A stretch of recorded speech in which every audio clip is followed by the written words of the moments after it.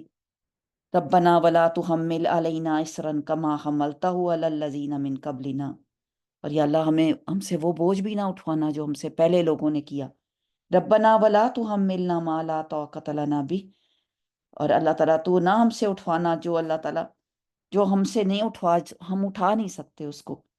واعف عنا واغفر لنا وارحمنا وانت مولانا فانصرنا علی القوم الکافرین. اور یہاں پہ بھی اللہ تعالیٰ قوم الکافرین کے مقابلے میں فرماتے ہیں اللہ تعالیٰ ہم سے کہ ہماری مدد فرمانا کافر قوم کے پیچھے، کیونکہ کافر قوم ہماری کوئی خیر خواہ نہیں، کافر قوم ہمارے لیے کوئی آسانیاں پیدا کرنے والی نہیں، کافر قوم ہمارے لیے مشکل ہی پیدا کرنے والی ہے ہر حال میں. سبحان اللہ.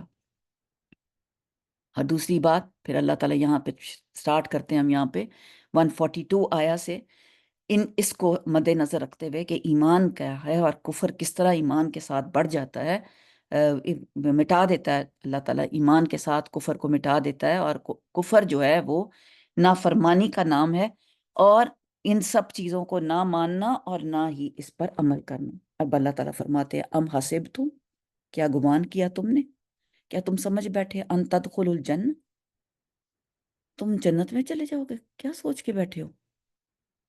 اوف، یا کیا تمہاری سوچ ہے کہ تم جنت میں چلے جاؤ گے؟ ولما، حالانکہ ابھی تک، اور لما، اور ابھی تک، لا یہاں پہ نہ نہیں کہ ماں جو ہے وہ نہیں کے طور پہ استعمال ہو رہا ہے. آپ کو پتہ ہے ماں کس کس جگہ پہ کیا کیسے کیسے استعمال ہوتا ہے نا؟ تو یہاں پر ماں نہیں کے طور پہ استعمال ہو رہا ہے کہ ولما، حالانکہ ابھی تک نہیں، یا علم اللہ، جانا اللہ نے، علم حاصل کیا اللہ نے جانا ہی نہیں، اللہ کو پتہ ہی نہیں چلا. یہ اللہ نے ہمارے لیے ایک ٹیسٹ رکھا ہوا. الذین، انہیں جنہوں نے جاہدو، جہاد کیا. اللہ تعالیٰ نے تو ٹیسٹ کے لیے بھیجا ہوا ہے. او مائی گاڈ، ہمیں کہ ہم کتنا اپنے ساتھ جہاد کرتے ہیں، ہم کتنا اپنے آپ کو تھکاتے ہیں، ہم کتنا اللہ تعالیٰ کے ساتھ ہم مخلص ہیں، ہم کتنی کوشش میں لگے ہوئے. وَيَعْلَمَ الصَّابِرِينَ، اور تاکہ وہ جان لے صبر کرنے والے کون ہیں. سبحان اللہ. ٹیسٹ تو آئے گا، آزمائش تو آئے گی. اللہ تعالیٰ جاننا چاہتا ہے کہ ہم میں سے کتنے اس ٹیسٹ پر یا تو صبر کریں گے یا جہاد کریں گے. 2 طریقے ہوتے ہیں ہر امتحان کا. ہر امتحان جو دنیا میں آیا اس کے 2 طریقے ہیں. یا تو اس میں جہاد کرنا ہے، جد و جہد کرنی ہے، جان مال اور کیا بتاؤں، جان مال سے، ہر کوشش سے اور قربانی سے کوشش کرنی ہے. لیکن اگر نہیں کی کوشش، ہار گئے، پیچھے بیٹھے رہے اور اپنے آپ کو مظلوم اور اپنے آپ کو بس یہی سوچتے رہے کہ ہائے ہم پہ کیوں آ گئی ہے مصیبت، ہمیں تو کبھی نہیں آنی چاہیے تھی، ہم تو بڑے نیک ہیں، ہم تو بڑے پاک صاف لوگ ہیں، ہم نے کون سا گناہ کیا. بہت سارے لوگ یہ کہتے ہیں ہم نے کون سا گناہ کیا ہم پہ یہ مشکل آ گئی.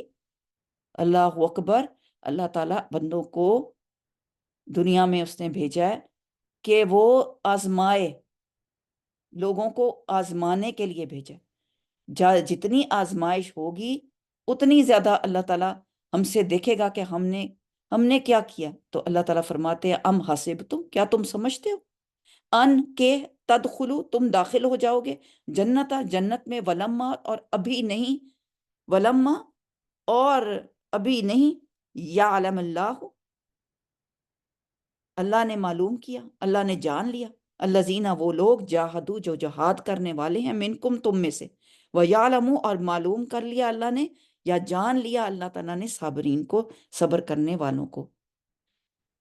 بعض سلف نے اس کا معنی یہ بھی کیا ہے وَلَمَّا يَعْلَمُ اللَّهَ الَّذِينَ جَاهَدُوا، کہ ابھی تک اللہ نے ظاہر نہیں کیا، ان کا کہنا ہے، وہ خود کہتے ہیں کہ اللہ کو تو ماضی، حال اور مستقبل کا تو پتہ ہی ہے، ہر چیز، ہر بات کا علم ہے، لیکن اللہ تعالیٰ نے ابھی ان کو ٹیسٹ نہیں کیا، اللہ نے ان کو جانا نہیں۔ یہ جاننا جو یہاں پر استعمال ہوا ہے وہ اس کا معنی ہے کہ ابھی اللہ نے ان کو اس ٹیسٹ میں نہیں ڈالا، یا اس سے ملتے جلتے الفاظ جیسے اللہ تعالیٰ کہتے ہیں کہ حقیقت یہ ہے کہ اللہ تعالیٰ کی صفات ایکچولی ازلی بھی ہے، اور کچھ مثلاً اللہ تعالیٰ پیدا کرتا ہے، اللہ سنتا ہے، اللہ جانتا ہے، یہ ساری اللہ تعالیٰ کی صفات ہیں، ٹھیک ہے۔ اب جیسا کہ اللہ تعالیٰ نے یہاں پہ فرمایا کہ اللہ تعالیٰ جانتا ہے، یعلم اللہ الذین جاہدوا، وہ جانا اللہ تعالیٰ نے، یعنی کہ آلریڈی اس کو پتہ ہے، لیکن جب وہ ایک ٹیسٹ میں ڈالتا ہے انسان کو تو وہ جاننا چاہتا ہے کہ اب انسان کیا کرتا ہے وہ، کیونکہ اس کو اختیار ہے اس چیز کا۔ جیسے اللہ تعالیٰ سورۃ الرحمن میں آتا ہے نا، کل یوم ہوا فی شان، ہر دن وہ ایک نئی شان میں، تو خالق تو وہ ہے ہی، اور اس کی شان بھی ہر روز نئی ہے، مگر جب وہ کوئی چیز پیدا کرے گا تو اس چیز کی جو تخلیق ہے اس وقت وجود میں آئے گی، اس وقت اس کی شان کیا ہوگی، یعنی جب وہ اللہ تعالیٰ دے گا کوئی ٹیسٹ کسی کو، اس وقت کیا اس انسان کی کیفیت ہوگی۔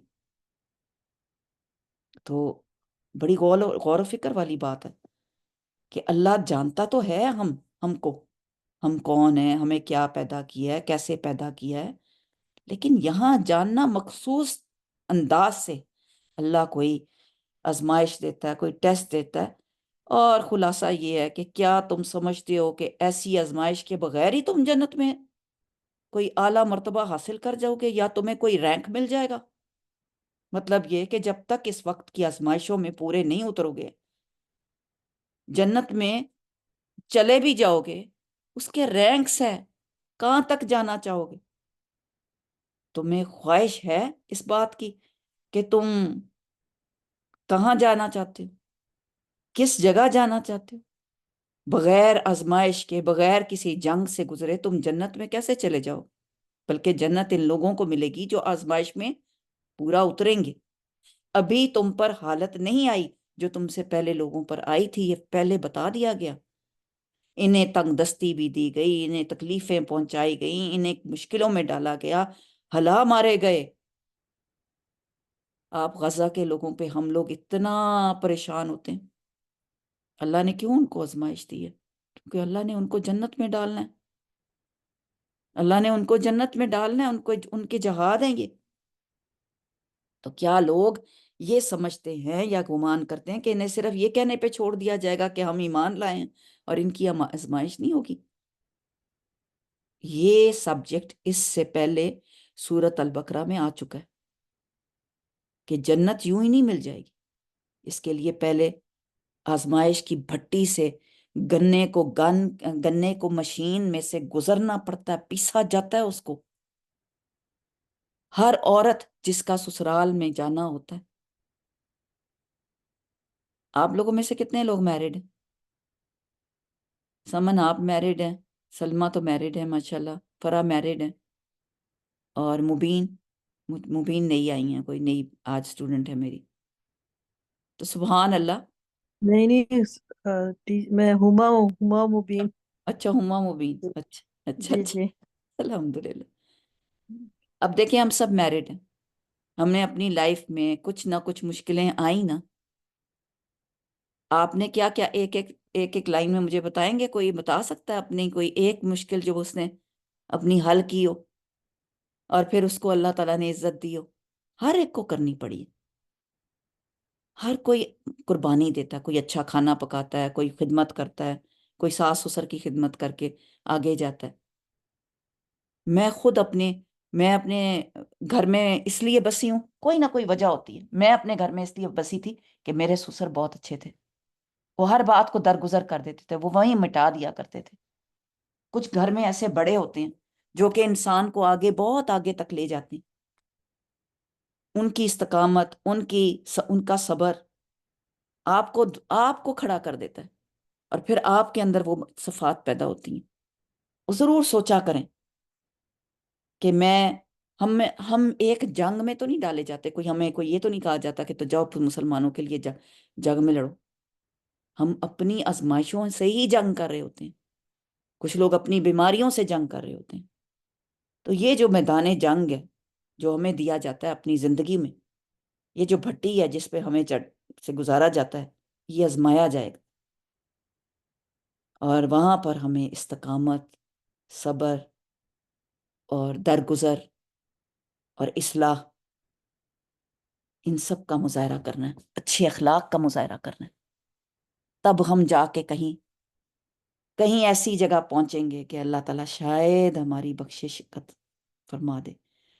کیونکہ یہ آسان نہیں ہے، یہ بخشش آسان نہیں ہے. جنت کے جن اعلیٰ درجے مقامات پر اللہ تعالیٰ ہمیں پہنچانا چاہتا ہے، ہمیں دیکھنا چاہتا ہے. اللہ تعالیٰ تو بہت محبت کرتا ہے نا ہم سے. ہم اپنی اولاد کو کہاں دیکھنا چاہتے ہیں، آپ بتائیں؟ ہم نے تو ان کو بنایا بھی نہیں، اللہ نے ہمیں خود دیا. تو ہم جیسے اللہ تعالیٰ کے اس مقامات پر اللہ تعالیٰ اپنے بچوں کو دیکھنا چاہتے ہیں، تو اللہ تعالیٰ بھی ہمیں وہاں پہنچانا چاہتے ہیں. تو اللہ تعالیٰ ہمارے امتحان لے کر یہ دیکھنا چاہتے ہیں کہ یہ کون ہے، یہ کیا کرتا ہے، یہ کیسے ریاکٹ کرتا ہے. وَلَنَبْلُوَنَّكُمْ أَيُّكُمْ أَحْسَنُ عَمَلًا. تو یہ بات بہت پتے کی ہے.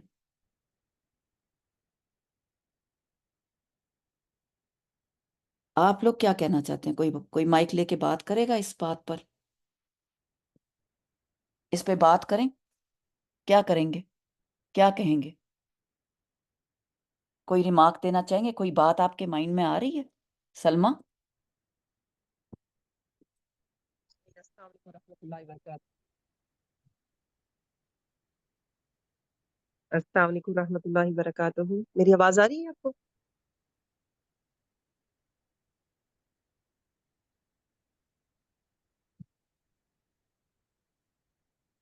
جی السلام علیکم ورحمۃ اللہ وبرکاتہ. آپا میری آواز آ رہی ہے آپ کو؟ جی جی، وعلیکم السلام ورحمۃ اللہ وبرکاتہ. جی جی کیسی ہیں آپ؟ الحمدللہ الحمدللہ. آپ بتائیں. جی آپ کے الحمد مائنڈ للہ میں کیا آ رہا تھا؟ اللہ تعالیٰ نصیب کرے ہمارے جو ساس سسر امی ابو، میری تو شادی کو جو 22 تھی، میری امی کا تو انتقال ہوا تھا. میں نے تو اپنے ابو کو دیکھا نہیں. پھر ہمارے جو ساس سسر تھے وہ کہتے تھے کہ گھر کی بات جو ہے نا وہ یعنی کہ گھر سے نہیں نکلنی چاہیے. جو بھی معاملات ہیں، جو بھی مسئلے مسائل ہیں، وہ گھر کے گھر میں ہی ہونے چاہیے. شاباش. اس ٹائم ہم لوگ وہ جو تھے نا وہ سنتے تھے، اور پھر ہماری پوری کوشش ہوتی میری، کیونکہ میں گھر میں بڑی تھی، یہ سب سے بڑے بھائی ہیں، تو اور یہ ہول فیملی میں سب سے بڑے ہیں نا. میری یعنی کہ میری کوئی جیٹھانی نہیں ہے، میں سب کی ہوں ہوں. اس طریقے سے. تو اللہ کا فضل ہے الحمد للہ رب العالمین. اللہ تعالیٰ نے مجھ سے کام لینا تھا، اور جتنا بھی حسب توفیق جو بھی ہوا، ان کے مزاج کو سمجھ گئی، اور پھر اس کے مطابق پھر جو تھا نا زندگی کو پھر کیا الحمد للہ رب العالمین. اچھا تو جی. اور وہ حقیقت ہے کہ واقعی گھر کی بات باہر سے نکل، جب آپ اپنے گھر میں اپنی باتوں بالکل پہ صحیح رکھو بات گی ہے. تو ہر چیز یہ بہت اچھا پوائنٹ ہے. اور جی یہ صبر کا پہلا سٹیپ ہے کہ آپ بالکل اندر ہی ایسے ہی گھونٹ پی جائیں. صبر کا گھونٹ بالکل. اندر ہی پی لیں. Very good. اب میں اس میں سے مکی دور میں مسلمانوں پر جو اس کے متعلق اب میں آپ کو ایک واقعہ سنانے لگی ہوں کہ مسلمانوں پر قریش مکہ کی طرف سے بہت ظلم ہوتا تھا نا، اور بہت زیادہ مصائب تھے، اور بہت مشکلیں ڈالی جاتی تھی. تو حضرت خباب بن ارات ان مصائب سے کچھ گھبرا سے گئے، اور چاہا کہ جا کر رسول اللہ صلی اللہ علیہ وسلم سے پوچھتا ہوں کہ جس وقت کی آپ بشارت سناتے ہیں اور آپ جب خبریں دیتے ہیں کہ تمہیں جنت ملے گی اور تمہیں یہ ملے گا، ذرا سوچنے والی بات ہے. اب تو وہ کب آئے گی؟ چنانچہ وہ خود اس کو خود بیان کر رہے ہیں، خود راوی ہیں اس کے، کہ میں رسول اللہ صلی اللہ علیہ وسلم کے پاس آیا اس وقت آپ کعبہ کے سائے میں ایک چادر پر تکیہ لگائے بیٹھے تھے۔ اس زمانے میں ہم مشرک لوگوں سے سخت تکلیفیں اٹھا رہے تھے۔ میں نے آپ سے عرض کیا، آپ اللہ تعالیٰ سے ان مشرکوں کے لیے بد دعا کیوں نہیں کرتے؟ کیا کہا انہوں نے کہا کہ آپ ان کے لیے بد دعا کیوں نہیں کرتے جو آپ کو ظلم دے رہے ہیں۔ اب یہ آپ اپنی سوچیں سچویشن کہ ہمیں لوگوں سے تکلیفیں پہنچ رہی ہیں، ہم لوگوں کی باتیں سن رہے ہیں، ہم ان کو بد دعا کیوں نہیں دیتے؟ یہ سنتے ہی آپ تکیہ چھوڑ کر سیدھے بیٹھ گئے آپ صلی اللہ علیہ وسلم، اور آپ کا چہرہ غصے سے سرخ ہو گیا اور فرمایا، تم سے پہلے ایسے لوگ گزر چکے ہیں جن کے گوشت اور پیٹوں میں ہڈیوں تک لوہے کی کنگھیاں چلائی جاتی تھیں، مگر وہ اپنے سچے دین سے پھرتے نہیں تھے۔ وہ آرا ان کے سر کے درمیان رکھ کر چلا دیا جاتا، ان کے دو ٹکڑے کر دیے جاتے، مگر وہ سچے دین سے نہیں پھرتے تھے۔ اللہ ایک دن اس کام کو ضرور پورا کرے گا۔ سبحان اللہ۔ اور یہ ایک اور روایت میں یہ الفاظ آتے ہیں، مگر تم لوگ تو جلدی مچا رہے ہو، مطلب تم جلدی جانا چاہتے ہو۔ گویا رسول اللہ صلی اللہ علیہ وسلم نے بھی حضرت خباب بن ارات کو صبر اور استقلال اور ثابت قدمی کا وہی سبق سکھایا جو اس آیت میں مسلمانوں کو سکھایا جا رہا ہے۔ کیا بات ہے! بات یہ ہے کہ ایسے جنت نہیں ملے گی، صبر کرنا پڑے گا۔ فرمایا نیکسٹ آیت میں، وَلَقَدْ كُنْتُمْ تَمَنَّوْنَ الْمَوْتَ، اور البتہ تحقیق تھے تم تمنا کرتے۔ تمنونا، میم نون نون، من کیا ہے؟ جو دل میں آئے بات۔ تم تمنا کرتے ہو موت کی، من قبل ان تلقوہ، اس سے پہلے کہ تم ملو اسے۔ ابھی تو ملاقات ہی نہیں ہوئی موت سے، اس سے پہلے کہ تم موت شہادت کی آرزو کیا کرتے تھے، تم کہتے تھے کہ ہمیں موت آ جائے، ہم جنگ لڑیں۔ فَقَدْ رَأَيْتُمُوهُ وَأَنْتُمْ تَنْظُرُونَ، پس تحقیق دیکھ لیا تم نے اسے اور تم دیکھ رہے تھے۔ اس آیت میں غزوہ بدر کا ایک دوسرا منظر پیش کیا گیا ہے۔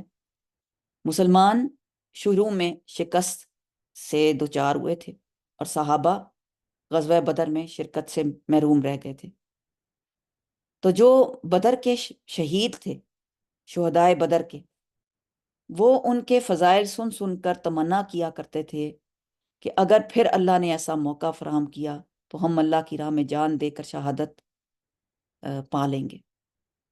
مشورہ کیا گیا تو مشورے کے وقت ایسے ہی صحابہ نے زور دیا کہ جنگ مدینہ سے باہر کھلے مدینے میں میدان میں لڑنی چاہیے، لیکن جب شکست ہوئی، ہار گئے، تو ایسے صحابہ میں سے بھی کچھ لوگ بھاگ نکلے۔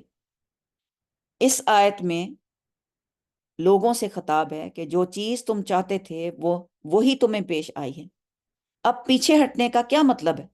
اس سلسلے میں ایک اور بات سمجھ میں آتی ہے کہ اللہ تعالیٰ فرماتے ہیں کہ دشمن سے اگر مڑ بھیڑ ہو گئی ہے، اگر تم اس کے ساتھ تمہارا آمنا سامنا ہو گیا ہے، تو ایک تو بھاگو نہیں، اور نمبر ون کے اس کی تمنا بھی مت کرو، جنگ کی تمنا مت کرو کہ دشمن تمہارے سامنے آئے، اس کی تمنا مت کرو، اور جب ایسا موقع آ جائے تو پھر ثابت قدمی دکھاؤ۔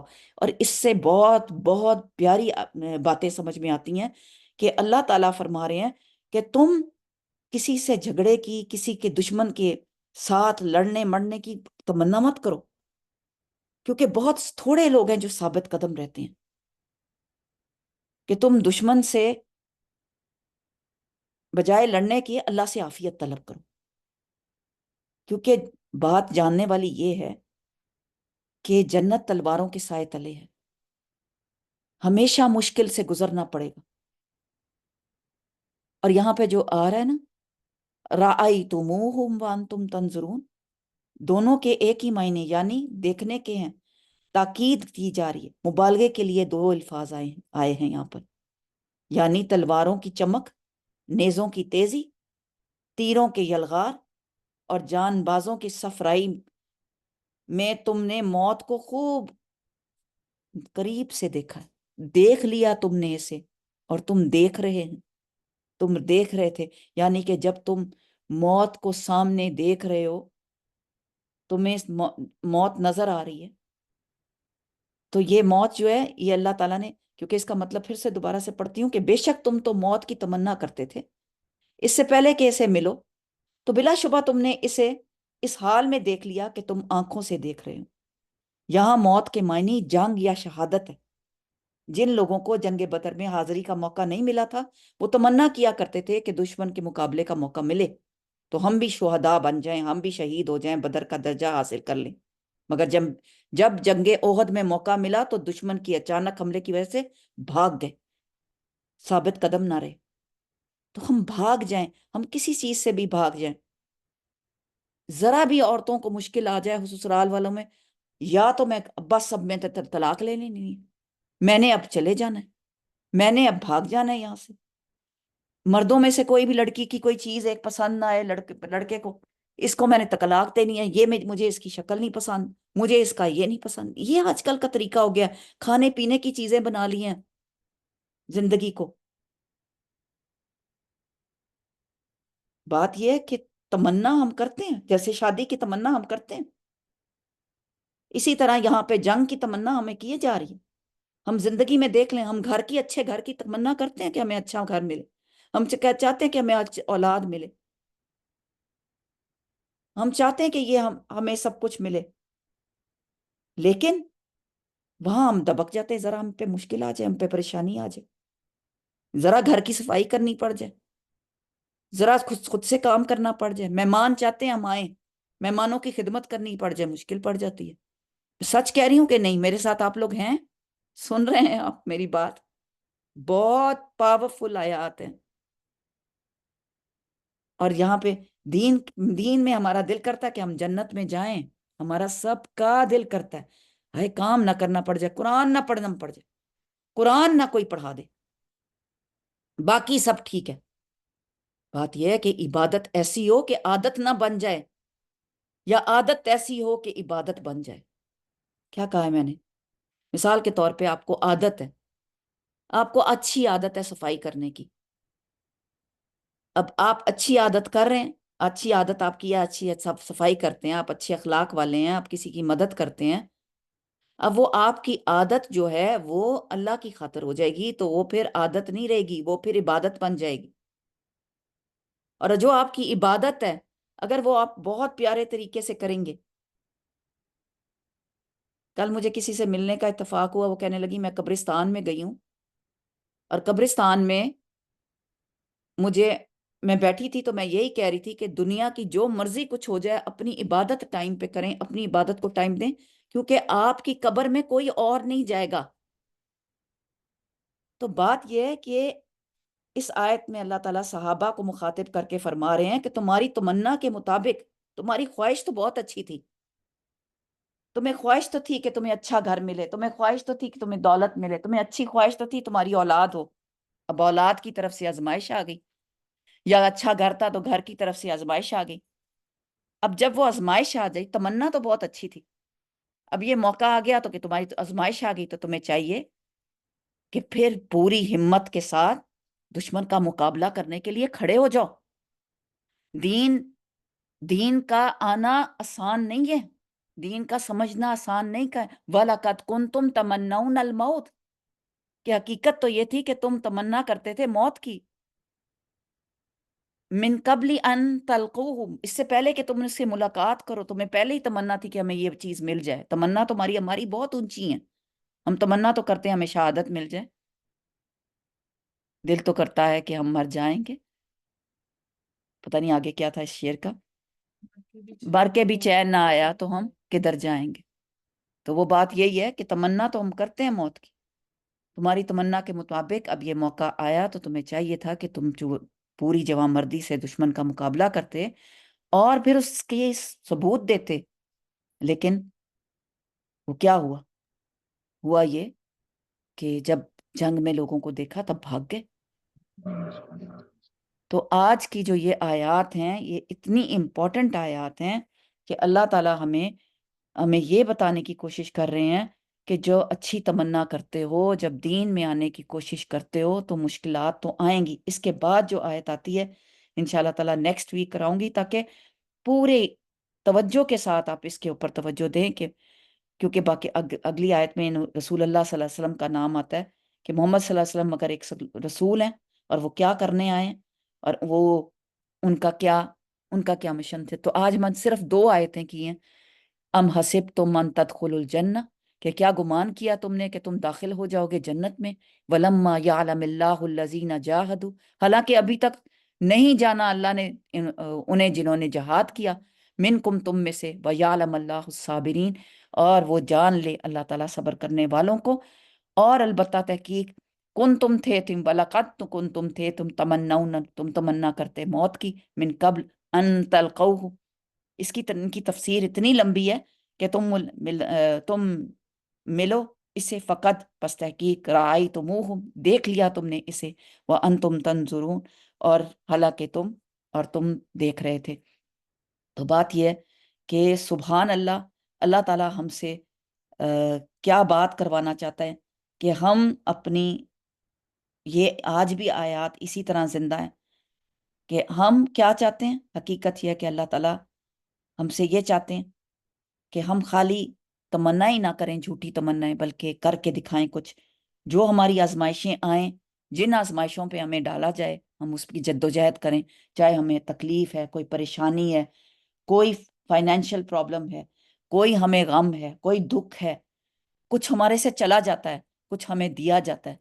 نعمت جب آتی ہے وہ بھی آپ کی آزمائش ہوتی ہے. اور جو کچھ آپ کو دیا گیا، آپ کو اس میں سے آزمایا جا رہا ہے کہ آپ اس پہ کتنا صبر کرتے ہیں، کتنی استقامت اختیار کرتے ہیں، کیونکہ ڈیفینیٹلی جو ہماری ڈیسٹینیشن ہے وہ جنت ہے. اور اللہ تعالیٰ ہمیں جنت میں تو ڈالنا چاہتا ہے، لیکن کچھ ہماری کوالٹیز اللہ تعالیٰ کو اتنی پسند ہے، جیسے ہماری اولاد ہم چاہتے ہیں. وہی بڑی اچھی اگزامپل ہے جو اللہ نے میرے مائنڈ میں ڈالی، کہ جیسے ہم اپنی اولاد کو بیسٹ جگہ پہ دیکھنا چاہتے ہیں، کہ بیسٹ مقام پہ ہو. اللہ تعالیٰ نے تو ہمیں بنایا، اللہ ہمیں بیسٹ مقام دینا چاہتا ہے جنت میں، رسول اللہ صلی اللہ علیہ وسلم کے ساتھ، صحابہ اکرام کے ساتھ، ویسے ایمان کے ساتھ. تو آیا نمبر 141، 142، 143 ہم نے تینوں مکمل کی آج. اللہ ہمیں سب سے زیادہ بہترین مقام عطا فرمائے. اللہ تعالیٰ جنت میں اعلیٰ مراتب ہمیں ملیں، اور ہمیں جو ہماری دنیا میں آزمائش آئے ہم اس پہ صبر سے، استقامت سے، بہترین طریقے سے گزر جائیں.